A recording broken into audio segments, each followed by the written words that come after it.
Halo anak-anak, selamat bertemu kembali dalam pelajaran Sejarah Peminatan kelas 10. Pada hari ini, kita akan belajar tentang pengertian dan jenis sumber sejarah. Harapannya, ke depan anak-anak bisa memahami tentang pengertian dan jenis sumber sejarah.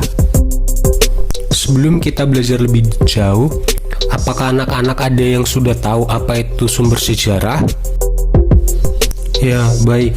Kita akan coba belajar dan pahami tentang pengertian sumber sejarah.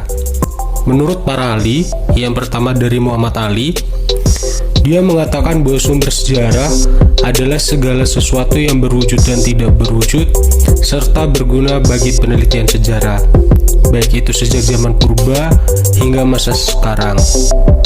Lalu yang kedua, menurut Sidi Ghazalba, sumber sejarah adalah warisan yang berbentuk lisan, tertulis, dan visual. Lalu dari Muhammad Yamin, dia mengemukakan bahwa sumber sejarah adalah kumpulan benda kebudayaan untuk membuktikan sejarah.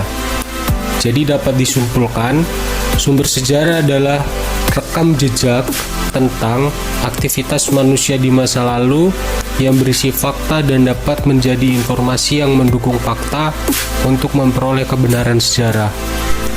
Setelah mempelajari tentang pengertian sejarah, kita akan mempelajari yaitu jenis-jenis sumber sejarah. Jenis-jenis sumber sejarah dibagi menjadi dua, yaitu menurut sifat dan menurut bentuk. 1. Sumber sejarah menurut sifat. Berdasarkan sifat atau kedudukannya, sumber sejarah dibagi menjadi dua. Yang pertama, sumber primer. Sumber primer adalah sumber yang ditulis atau dikisahkan oleh orang yang menyaksikan, mendengar, atau mengalami langsung peristiwa sejarah.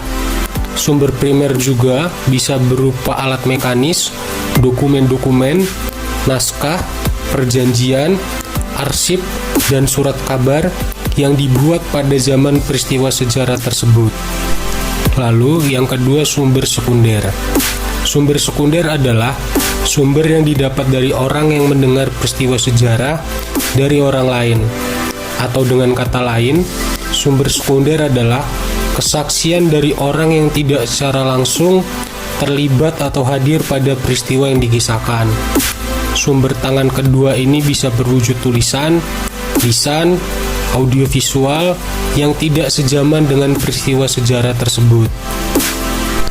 Lalu yang selanjutnya adalah sumber sejarah menurut bentuk.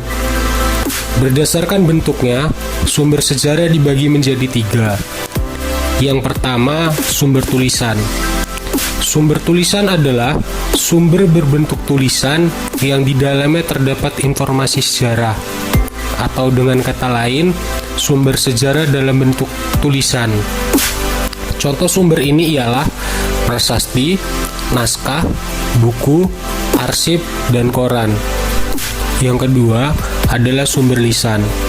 Sumber lisan adalah sumber atau keterangan-keterangan yang diperoleh langsung dari pelaku atau saksi sejarah.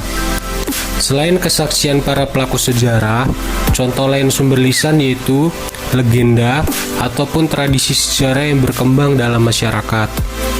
Lalu yang terakhir, sumber benda. Sumber benda adalah sumber berbentuk artefak atau hasil-hasil budaya yang ditemukan di suatu tempat.